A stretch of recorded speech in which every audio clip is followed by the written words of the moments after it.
नमस्कार दोस्तों, स्वागत है आपका एक बार फिर से हमारे इस चैनल एस्ट्रो सच पर। वैरागी बने तो जब छूटे, सन्यासी बने तो छूट टन, महाकाल से प्रेम हो जाएं तो छूटे आत्मा के सभी बंधन। नमस्कार प्रिय दर्शकों, स्वागत है आप सभी का हमारे YouTube चैनल पर। चिड़िया की शिव भक्ति और चिड़िया वाली बूढ़ी माँ की कहानी हम आप सभी को सुनाने वाले हैं।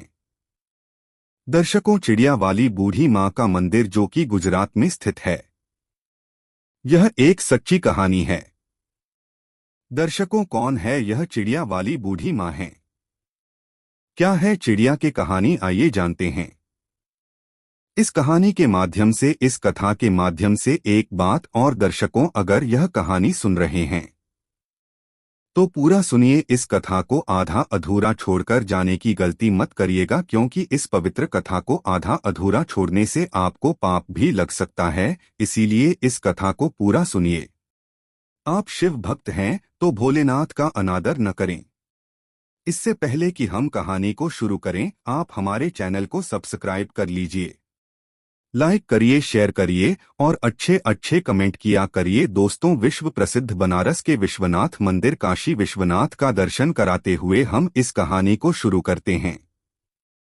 प्रीत करो महादेव से, मत मांगो फलदान, दर्श कर फल की कामना कर, यह भक्ति निष्काम। एक गौरैया पक्षी का जोड़ा एक बड़े से शिव मंदिर में उसके पास स्थित पेड़ पर रहा करती थी, और उस शिव मंदिर में जब भी पूजा पाठ, सुबह शाम जब भी आरती होती, तब तक वो दोनों पक्षी, वो दोनों चिड़िया उस मंदिर में रहते और भगवान शिव की आराधना करने लगते हैं और घंटों घंटों बैठे महादेव की भक्ति में लीन रहते हैं। इतनी भक्ति करते हैं, निराधार भक्ति करते हैं कि उन्हें अपने तन मन का, अगल बगल के होशो हवास का कोई पता नहीं रहता। दोनों पक्षियों का रोजगार यही नियम। सुबह शाम जब भी मंदिर में घंटी बजती, आरती होती, तब वे पक्षी उस मंदिर में पहुंच जाते हैं और भगवान शिव की आराधना करने लगते हैं। उसके बाद अपने बच्चों के लिए और अपने लिए चारा पानी की व्यवस्था करते। इन दोनों पक्षियों का, दोनों चिड़ियों का यही रोज का नियम था। और दर्शकों, उसी मंदिर के बगल में थोड़ी ही दूर पर एक बूढ़ी माँ का घर था। उस बूढ़ी माँ को कोई संतान नहीं थी। उनके आगे पीछे देख रेख करने वाला उनका कोई नहीं था।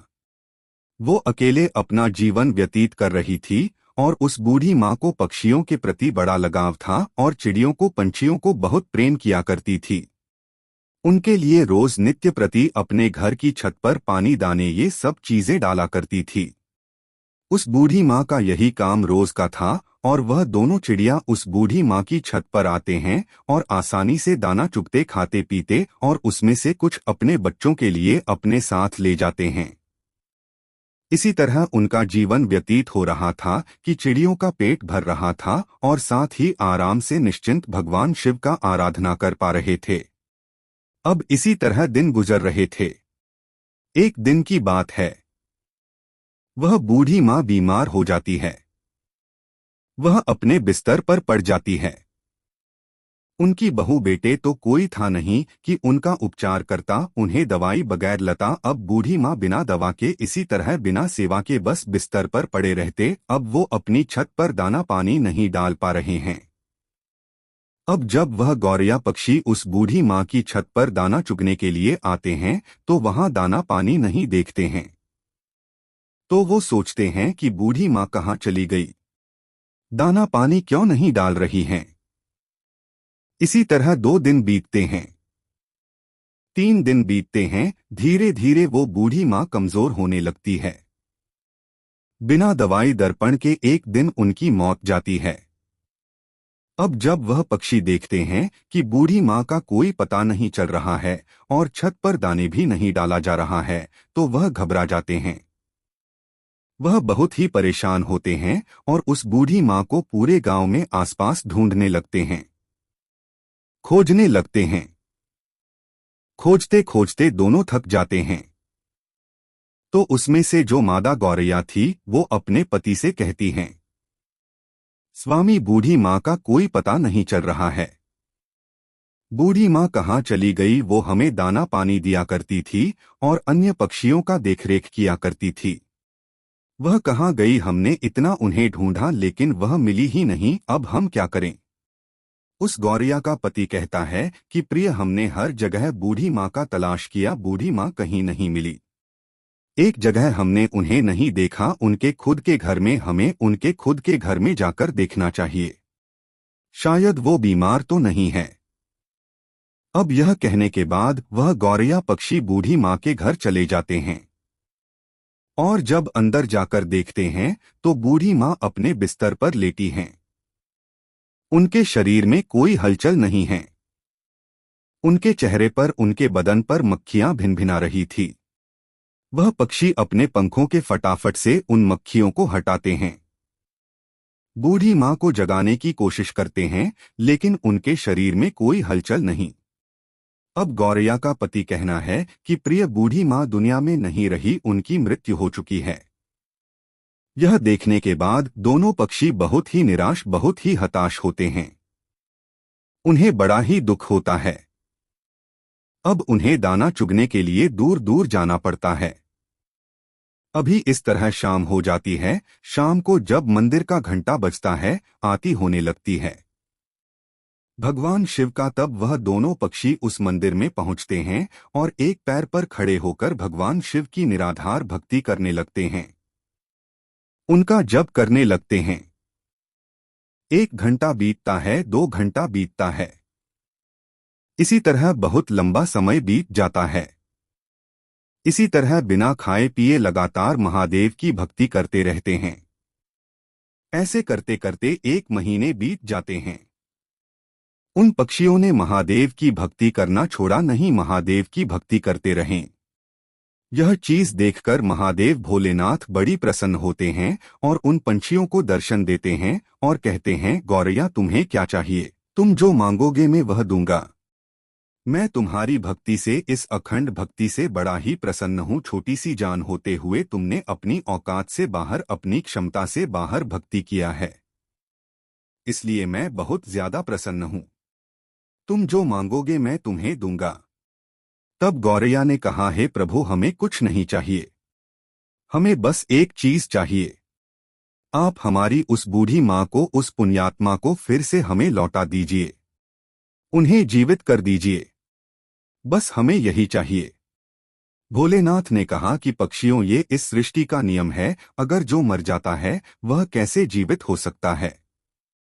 मैं सृष्टि के चक्र में कैसे बाटा बन सकता हूँ? तुम और कुछ मांग लो। तब उस चिड़िया ने कहा, नहीं भोलेनाथ, हमें कुछ नहीं चाहिए, हमें बस हमारी बूढ़ी माँ चाहिए और कुछ नहीं, आप हमें वापस कर दीजिए।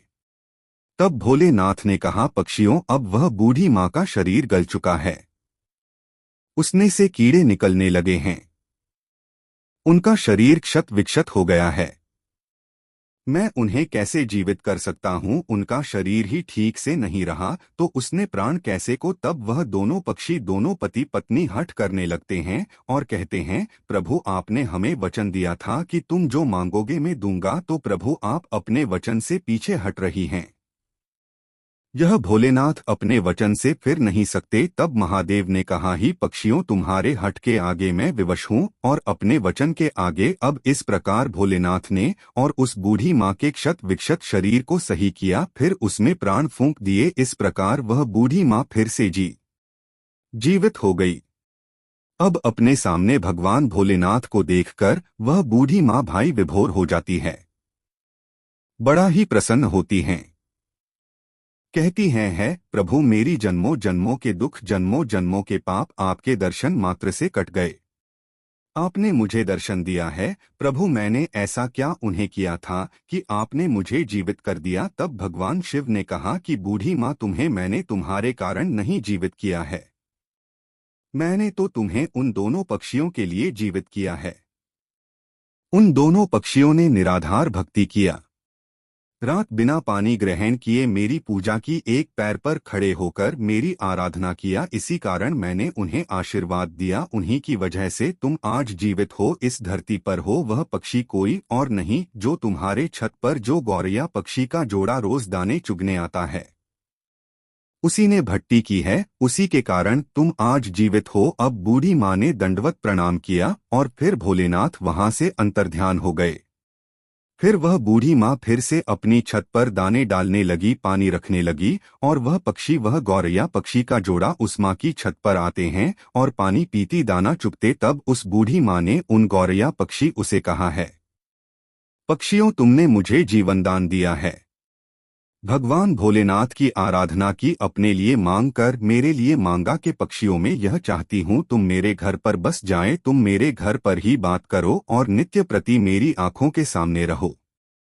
अब यह सुनने के बाद उस बूढ़ी माँ का प्रस्ताव वह दोनों पक्षी स्वीकार करते हैं और उस बूढ़ी माँ के घर आकर रहने लगते हैं।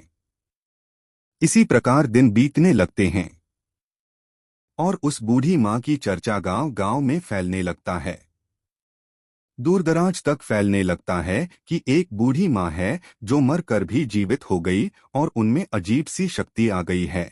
और इसी तरह उस बूढ़ी माँ के पास धीरे धीरे करके एक एक लोग जिनको कोई दुख रोग होता उनके पास आता और अपना कारण बताता, भगवान भोलेनाथ के नाम पर पूजा पाठ कर दिया करती। तब उन लोगों का दुख दूर हो जाया करता, धीरे धीरे लोग ठीक होने लगे। अब उस बूढ़ी माँ की ख्याति दूर दूर तक फैलने लगा और दूर दूर से लोग उस बूढ़ी माँ के पास अपना इलाज कराने, अपनी तकलीफों को दूर करने के लिए आया करते हैं। अब इसी प्रकार बहुत दिन हो जाता है और वह बूढ़ी माँ जीवित अपने उसी स्थान पर समाधि ले लेती हैं। आज उसी समाधि स्थल पर उस बूढ़ी माँ का एक भव्य मंदिर है। वह मंदिर गुजरात में स्थित है। चिड़ा वाली बूढ़ी माँ के नाम से वह मंदिर जाना जाता है। उस मंदिर पर आपको गौरैया पक्षी का जोड़ा हमेशा देखने को मिलेगा और दर्शकों इस मंदिर की बहुत दूर दूर तक जाती है। लोग कहते हैं किसी को भी कोई तकलीफ रहता है, कोई शारीरिक कष्ट रहता है, कोई रोग रहता है, तो वहां जाने पर, भक्ति करने पर, पूजा पाठ करने पर वह तकलीफ, वह रोग ठीक हो जाता है। प्रिय दर्शकों, एक गौरैया पक्षी ने उस बूढ़ी माँ को कैसे अपने अखंड भक्ति से जीवित कर दिया। भोलेनाथ कृपा से वह बूढ़ी माँ जीवित हो गई। वह बूढ़ी माँ लोक कल्याण करने लगी। तो दर्शकों, इस कहानी से एक सीख मिलती है, हमें कभी किसी दूसरे पर निर्भर नहीं रहना चाहिए। दोस्तों, जब तक बूढ़ी माँ जीवित थी वो दोनों पक्षी उस माँ पर आश्रित हैं। उनके मरने के बाद वह पक्षी तिलमिलाने लगे कि हमें भोजन कहाँ से मिलेगा। अब इसी कारण उन्हें कष्ट होने लगा क्योंकि उन्हें आदत नहीं था। दूर दराज से भोजन खोजने का, उन्हें रखा रखाया भोजन मिल जाया करता था। इसीलिए कभी भी कठिन परिस्थिति आने पर हमें अपने आप को तैयार रखना चाहिए। हमें किसी अन्य के भरोसे नहीं रहना चाहिए। आज वह व्यक्ति मेरे लिए है, कल नहीं रहेगा तो मैं अपने आप को कैसे संभाल लूंगा। यह सोचना चाहिए कि हम अगर भगवान का सच्चे मन से निराधार भक्ति करेंगे तो हमें उस भगवान का दर्शन जरूर होगा, तो हमारे पाप जरूर कटेंगे, हमारा दुख अवश्य दूर होगा। बस जरूरत है तो मन में सच्ची श्रद्धा की, सच्ची भक्ति की, जो उस गौरैया पक्षी ने किया करता करे न कर सके, करता करे न कर सके।